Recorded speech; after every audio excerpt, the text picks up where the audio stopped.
Le 25 octobre 2012, vers 17 heures, Marina Krim est arrivée au studio de ballet avec sa fille cadette pour chercher sa fille aînée qui devait être amenée par la nounou. Il s'est avéré qu'elle n'était pas venue au cours ce jour-là. La mère, inquiète, pressentant quelque chose de mal, s'est précipitée vers leur appartement dans l'Upper West Side de New York. En chemin, elle a essayé de joindre la nounou, mais celle-ci ne répondait pas aux appels. À leur arrivée, Marina et sa fille sont montées à l'appartement.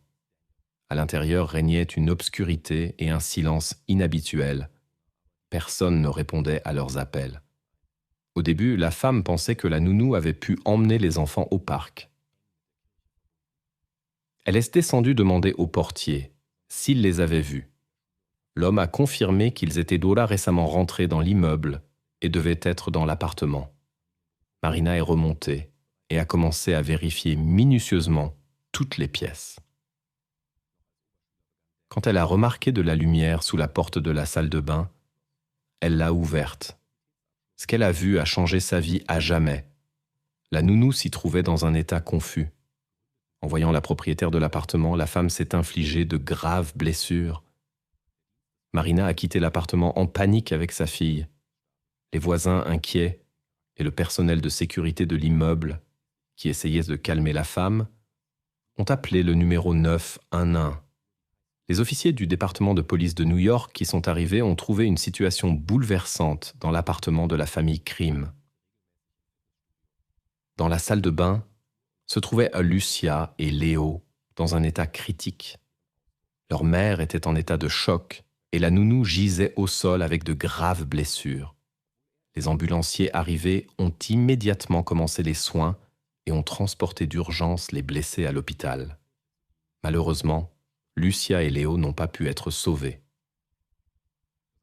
La nounou de 50 ans, Jocelyn Ortega, a survécu.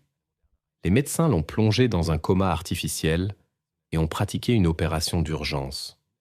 On lui a diagnostiqué de graves blessures au bras et au cou, y compris des lésions aux vertèbres cervicales. Marina et l'enfant ont été transportés à la clinique dans des ambulances séparées. En raison du choc subi, la femme ne pouvait pas parler de manière cohérente avec les forces de l'ordre, et les médecins ont dû lui administrer un sédatif. À ce moment-là, son mari revenait d'un voyage d'affaires. Après l'atterrissage, il a écouté un message vocal de sa femme. Dans le combiné, on n'entendait que des cris inquiets et incompréhensibles, dont il a seulement compris que quelque chose de grave était arrivé. À l'aéroport, il a été accueilli par des policiers qui l'ont informé de l'incident. En entendant la nouvelle, l'homme a perdu connaissance. Il a été soigné et conduit auprès de sa femme. Le couple ne pouvait pas comprendre ce qui s'était passé. Il leur était difficile de concevoir que la gouvernante qui avait travaillé pour eux pendant 2 ans et était presque devenue un membre de la famille puisse faire une telle chose. Une des voisines a rapporté avoir vu, peu avant l'incident, la nounou Céline monter dans l'ascenseur avec les enfants après une promenade. Selon ses dires, tout semblait normal. La gardienne se comportait comme d'habitude, froide et distante, sans prêter attention au jeu de ses protégés, tandis que les enfants étaient joyeux, riaient et jouaient ensemble. Selon la voisine, tout semblait normal ce jour-là. Les autres gardiennes d'enfants du quartier parlaient souvent entre elles, mais Céline restait à l'écart, avait peu de contact avec quiconque et était très renfermée. Les collègues trouvèrent son comportement étrange. L'incident a choqué tout le voisinage. Des personnes compatissantes ont apporté des fleurs et des jouets à la maison pour exprimer leur soutien aux parents. L'enquête a révélé des détails troublants de l'incident. Lucia avait tenté de se protéger, en témoignaient les traces de résistance. Son frère ne présentait pas de telles traces, ce qui suggérait une attaque surprise. Les enquêteurs ne doutaient pas de l'implication de la gardienne et ont commencé à examiner minutieusement son passé. Jocelyn Ortega est née en 1962 en République dominicaine et était la plus jeune de 8 enfants. La famille vivait dans la prospérité. Les parents possédaient une cave à vin et pouvaient subvenir aux besoins de tous leurs enfants.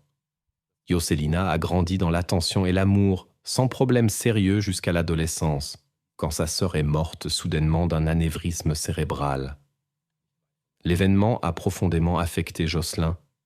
Pendant presque 1 an, elle n'a pas quitté la maison, était dans un état dépressif et pleurait sa sœur. Durant cette période, elle a développé des symptômes inquiétants. Elle a commencé à entendre des voix qui voulaient la pousser à faire de mauvaises actions. Seules quelques-unes de ses sœurs étaient au courant, car elle leur avait demandé de garder le secret. Cette particularité est restée cachée même à ses parents pendant de nombreuses années. Ils remarquaient naturellement des bizarreries dans le comportement de Jocelyn, mais les attribuaient à son chagrin pour la perte de sa sœur et à son état dépressif. Malgré la lutte intérieure, Jocelyn continuait à mener une vie normale et ne cédait pas aux mauvaises impulsions. Après avoir terminé le lycée, elle s'est inscrite à l'université en comptabilité. Les études étaient difficiles à cause de son état, mais elle a obtenu son diplôme avec succès en 1985. Ensuite, Jocelyn a décidé de déménager à New York, où l'une de ses sœurs s'était déjà installée. Celle-ci lui a joyeusement proposé de vivre ensemble. Les femmes partageaient un appartement et les dépenses. Bientôt, Jocelyn a commencé à fréquenter un jeune homme, et en 1995, ils se sont mariés. 1 an plus tard, ils ont eu un fils qu'ils ont nommé Jésus. Cependant, après l'arrivée du bébé, la relation entre les époux s'est détériorée. Malgré les efforts pour maintenir la famille, le mariage s'est terminé en 1999. Jocelyn est resté seul à New York, une ville au coût de vie élevé. L'argent manquait, alors elle a pris une décision difficile. Elle a envoyé Jésus sous la garde de ses grands-parents et est retournée aux États-Unis pour gagner de l'argent. Jocelyn a emménagé chez sa sœur. Elles se soutenaient mutuellement, travaillaient dans une usine et à temps partiel dans un service de nettoyage. Elle communiquait quotidiennement avec ses parents et gardait contact avec Jésus. En 2004, elle a obtenu la citoyenneté américaine. Après avoir économisé la somme nécessaire, elle est rentrée chez elle auprès de son fils en mars 2008. Tout allait bien jusqu'en avril 2008, quand un incident tragique est survenu avec un ami proche de Jocelyn sur son balcon. Cet incident a eu un impact significatif sur son état mental. Elle a développé un trouble anxieux, avait peur de quitter la maison et ne laissait pas Jésus aller à l'école. Progressivement, la situation s'est améliorée. Jocelyn a surmonté ses peurs et ses inquiétudes. Elle est retournée aux États-Unis chez sa sœur pour y travailler. L'histoire a commencé avec la rencontre de la riche famille Krim, qui cherchait une aide domestique.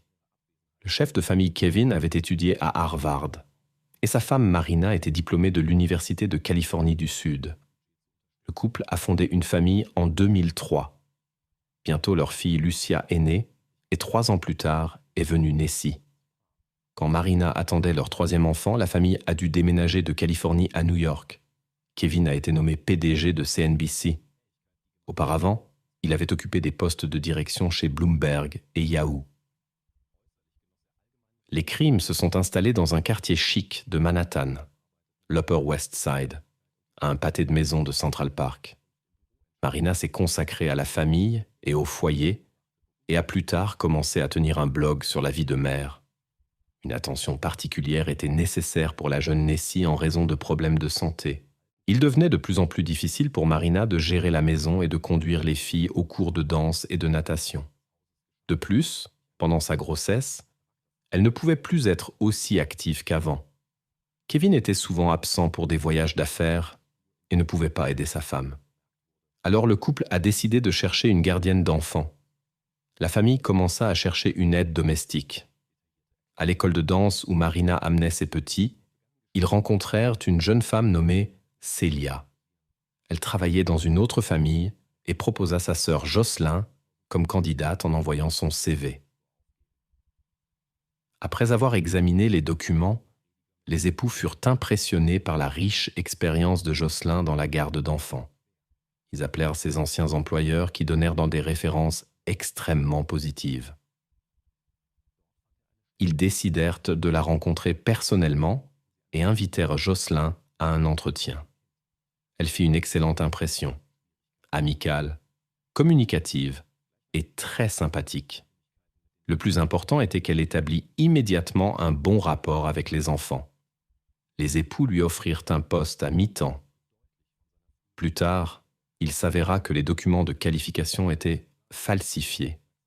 En réalité, Jocelyn n'avait jamais travaillé avec des enfants, contrairement à sa sœur. Mais elle avait désespérément besoin d'un bon emploi, et quand l'occasion se présenta de gagner 500 $ par semaine pour garder des enfants, sa sœur l'aida à créer un faux CV. Comme référence, elles donnèrent leur nièce, qui accepta de confirmer l'expérience professionnelle inventée. Malgré son manque d'expérience réelle, Jocelyn s'acquitta admirablement de ses tâches pendant près de 2 ans. La famille Krim ne pouvait imaginer un tel tournant des événements. La nounou donnait l'impression d'être une femme gentille et attentionnée et inspirait une confiance totale.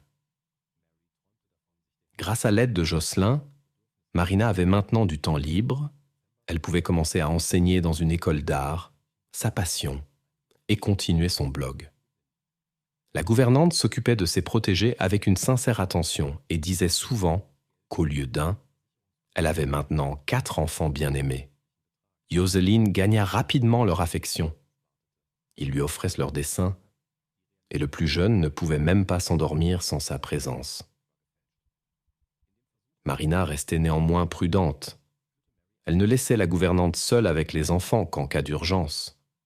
Normalement, la mère était à la maison, et Joseline aidait seulement aux tâches quotidiennes. Quand Marina devait s'absenter, elle demandait à des parents de surveiller la maison. Selon les récits de la sœur de Joseline, elle était très satisfaite de son travail. Le salaire était convenable, surtout pour un emploi à temps partiel. La famille Krim lui faisait souvent des cadeaux et payait les billets d'avion pour la République dominicaine pour les réunions de famille. Les relations devinrent si étroites que la famille Krim emmena Joseline en vacances dans son pays natal en février 2012. Là-bas, ils rencontrèrent sa famille. La famille passa de merveilleuses vacances et rapporta beaucoup de cadeaux pour les proches de la nounou, y compris son fils Jésus. Ils aidèrent le jeune homme à déménager à New York, plus près de sa mère. Pour soutenir son éducation, ils lui achetèrent un iPad et lui offrirent un petit boulot, promener leur chien, pour lequel il payait généreusement. Jésus pouvait aussi dormir chez eux. Jésus rêvait d'étudier à l'université. Malgré son diplôme obtenu dans son pays natal, il devait refaire ses études aux États-Unis selon le programme américain. N'ayant pas été accepté dans une école normale, Joseline inscrivit son fils dans une école privée coûteuse. La mère montrait une attention excessive envers son fils. Elle limitait ses promenades sans nécessité particulière. Quand il allait à l'école, Joseline l'observait discrètement, inquiète pour sa sécurité. Au printemps 2012, Joseline subit un coup dur. Le propriétaire dans le Bronx leur demanda à elle et son fils de quitter soudainement l'appartement, bien qu'elle ait beaucoup investi dans son aménagement. Ils durent retourner dans un logement étroit où vivaient déjà ses 3 sœurs et 6 autres parents. Pour améliorer la situation, Joseline s'adressa à la famille Krim en demandant une augmentation. Ils acceptèrent de payer plus, à condition qu'elle assume des tâches de nettoyage supplémentaires. 5 heures par semaine. La nounou accepta ces conditions. Pour la première fois depuis longtemps, elle se retrouva confrontée à de sérieux problèmes financiers. Élever seule son fils et payer le loyer s'avéra difficile. À la recherche de revenus supplémentaires, elle commença à vendre des bijoux et des cosmétiques aux voisins. Au début, l'affaire marchait bien et elle décida de l'étendre en confiant des marchandises à une connaissance pour la revente. Mais celle-ci disparut avec les marchandises et les recettes, infligeant un nouveau coup financier à Jocelyne. Jocelyne fut assaillie de difficultés financières et dut chercher des sources de revenus supplémentaires. Elle commença à préparer des plats simples de riz au poulet pour la vente. Avec l'augmentation de la charge, ses forces diminuaient de jour en jour. Elle trouvait injuste que la famille fortunée n'augmente pas simplement son salaire sans devoir supplémentaire. Marina, qui connaissait les soucis d'argent de Jocelyne, commença à la recommander à ses connaissances comme bonne nounou. Cependant, cela ne fit qu'accroître l'irritation de Jocelyne. Elle s'inquiétait que le nouveau travail lui prendrait le temps qu'elle pourrait passer avec son propre fils. Jour après jour, le mécontentement grandissait chez la nounou. En quelques mois, elle s'était visiblement amaigrie et avait perdu du poids. L'état mental de Jocelyne se détériora notablement. Elle commença à souffrir de visions et de bruits inhabituels et fut tourmentée par l'insomnie. Sa sœur remarqua les changements. Pourtant, elle cachait soigneusement ses problèmes à ses employeurs, la famille Krim. Jocelyne appréciait son poste et craignait de le perdre. Le 25 octobre 2012, Jocelyne arriva au travail à 3 heures de l'après-midi. Marina l'accueillit à la porte et voulait emmener la plus jeune nager. Elle chargea la nounou d'aller chercher Lucie à l'école et de l'emmener au cours de danse pendant qu'elle devait s'occuper du petit Léo. Ensuite, elle devait rentrer, mettre le petit au lit et attendre que Marina vienne chercher Lucie après le cours. Jocelyne et Léo allèrent chercher Lucie après l'école, comme convenu. Mais au lieu d'aller à l'école de ballet, ils allèrent au parc, où ils mangèrent des glaces, puis rentrèrent à l'appartement. Ce jour-là, quelque chose d'inhabituel se produisit. Pour la première fois pendant toute sa période de travail, Jocelyne parla au portier et demanda si Marina était apparue. Après une réponse négative, elle partit. Quand elle monta à l'appartement avec la voisine dans l'ascenseur, personne ne pouvait deviner que dans une demi-heure, quelque chose d'irréversible se produirait. La mère arriva au studio de ballet avec sa fille du milieu pour chercher Lucia et apprit qu'elle n'était pas venue au cours. Marina s'inquiéta. La nounou n'avait jamais fait cela auparavant. La femme essaya d'appeler Jocelyne, mais elle ne répondit pas. Marina se précipita à la maison, mais il était déjà trop tard. Jocelyne passa 1 semaine sous observation médicale dans un état particulier. Quand elle reprit conscience, elle ne pouvait pas parler à cause des appareils médicaux.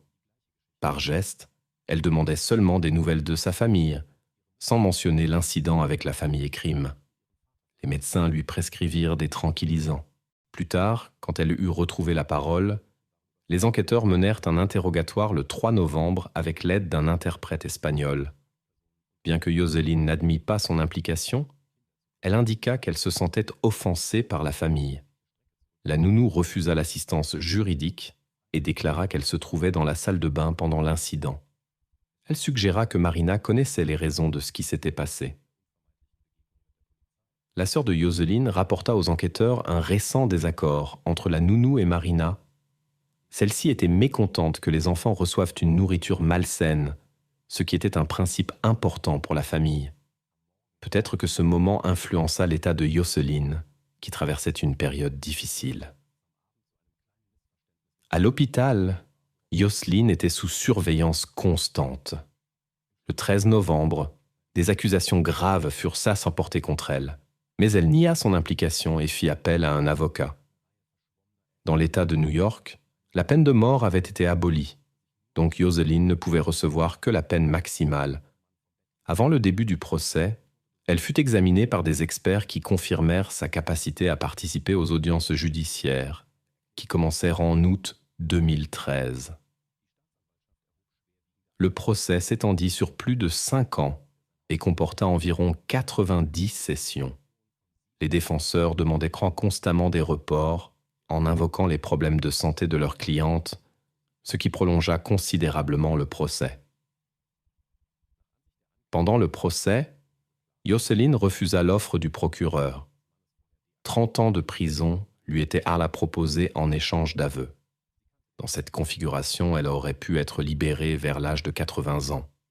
L'ancienne nounou refusa d'expliquer les raisons et les circonstances de l'incident et laissa entièrement sa défense à son avocat. La défense insista sur le fait que les troubles mentaux de l'accusé, qui atteignirent sur leur paroxysme au moment critique, étaient la cause de l'incident. Selon leur dire, Madame Ortega perdit le contrôle d'elle-même.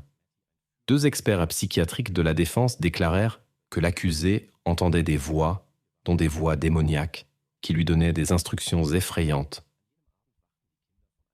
Les experts affirmèrent que Josselin avait des visions depuis sa jeunesse, en République dominicaine. Mais son état n'avait été ni diagnostiqué, ni traité jusqu'à son arrestation. Les proches et amis de l'accusé rapportèrent que le comportement de Josselin avait nettement changé quelques semaines avant l'incident. Elle parlait de visions de démons et d'ombres qui la poursuivaient.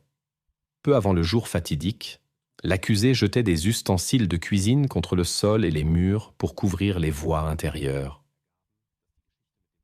Les proches de Josselin blâmèrent le couple crime pour ce qui s'était passé. Selon eux, ils surchargeaient la nounou de travail, ne la laissaient pas se reposer, ignoraient les signes évidents de troubles mentaux et la laissèrent sans surveillance dans une situation difficile. Au procès, le psychothérapeute qui avait suivi Arteaga témoigna. Le spécialiste constata qu'il n'avait remarqué aucune anomalie sérieuse chez la patiente.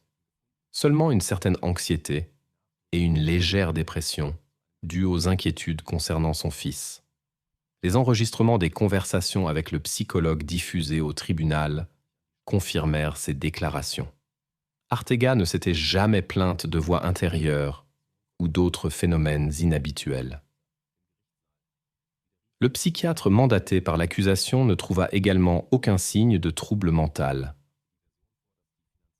Un proche d'Arteaga révéla qu'elle était jalouse de la famille crime pour laquelle elle travaillait. Leur capacité à fournir à leurs enfants tout le nécessaire la remplissait d'amertume, car elle-même avait dû confier son enfant à ses parents. La défense rapporta des désaccords survenus entre Arteaga et la famille crime.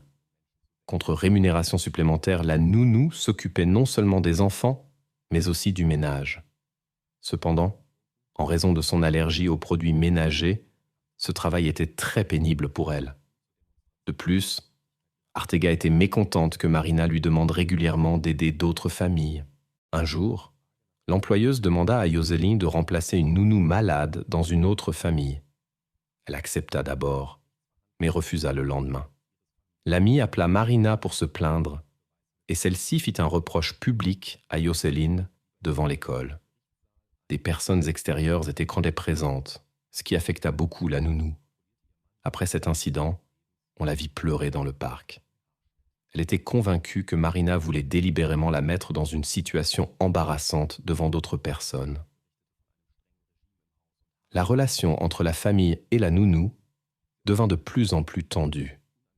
Dans les dernières semaines, les employeurs exprimèrent souvent leur mécontentement du travail de Josselin. Ils l'avertirent qu'elle devrait chercher un nouveau travail si la situation ne changeait pas. Marina était particulièrement préoccupée par le fait que la nounou communiquait peu avec les enfants et leur donnait des collations malsaines quand les parents n'étaient pas à la maison. Selon la défense, les vexations accumulées, combinées à un trouble mental existant, conduisirent à un fort choc émotionnel chez l'accusée. Dans cet état, elle ne pouvait pas contrôler ses actions, ni en reconnaître les conséquences. Cependant, l'accusation insista sur le fait que tout était planifié à l'avance. La veille de l'incident, Josselin rentra chez elle, prit des médicaments contre les maux de tête et eut une conversation étrange avec sa sœur. Elle lui demanda de s'occuper de Josu comme de son propre fils. La sœur accepta sans comprendre la vraie signification de cette demande. Ce matin-là, Josselin observa son fils partir sain et sauf à l'école. Ses adieux furent de particulier.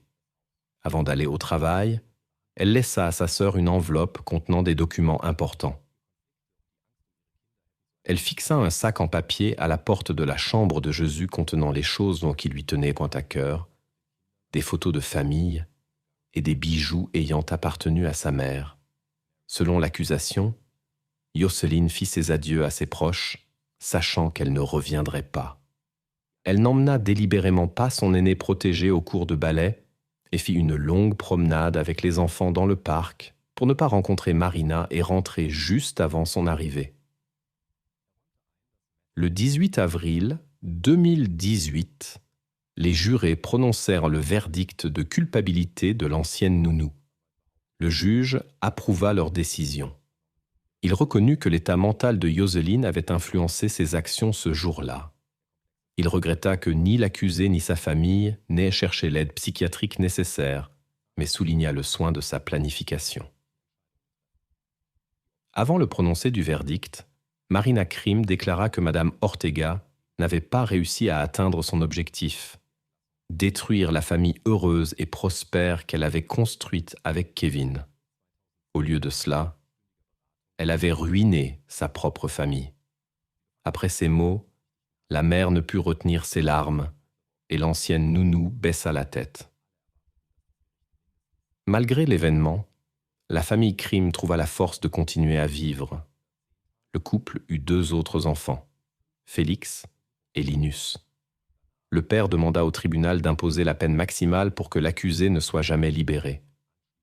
Le père ne vit aucun remords chez l'accusé et déclara qu'il serait juste qu'elle passe le reste de sa vie dans une cellule de béton et de métal. Le procureur soutint cette opinion et demanda au juge d'imposer une peine de prison à perpétuité, sans possibilité de libération conditionnelle, car Ortega avait montré une dureté particulière et n'éprouvait aucun remords.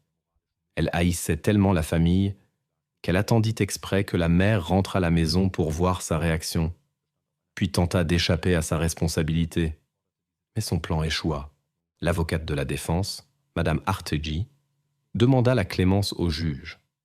Les jurés trouvèrent le procès très éprouvant et le qualifièrent comme le plus difficile de leur pratique. Certains durent même être remplacés car ils admettaient ne plus pouvoir maintenir leur impartialité. Finalement, le juge soutint la position de l'accusation.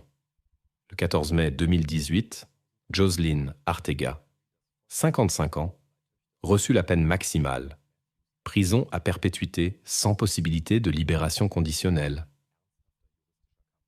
Pendant les audiences, Ortega resta froide et distante. Quand les témoins parlaient froid du traitement chaleureux de la famille Krim envers Jocelyne, elle secouait seulement la tête en signe de négation. Elle ne montra des émotions qu'au moment du verdict. Après le prononcé, Jocelyne dit en espagnol « Je suis vraiment désolée pour tout » et demanda pardon à Dieu, Marina et Kevin. Au tribunal, il fut également révélé que Jocelyne et sa famille avaient trompé les employeurs en prétendant qu'elle avait une grande expérience comme nounou. Suite à cela, les époux Krim obtinrent un changement de loi. Désormais, une telle tromperie dans la recherche d'emploi est considérée comme un délit pénal.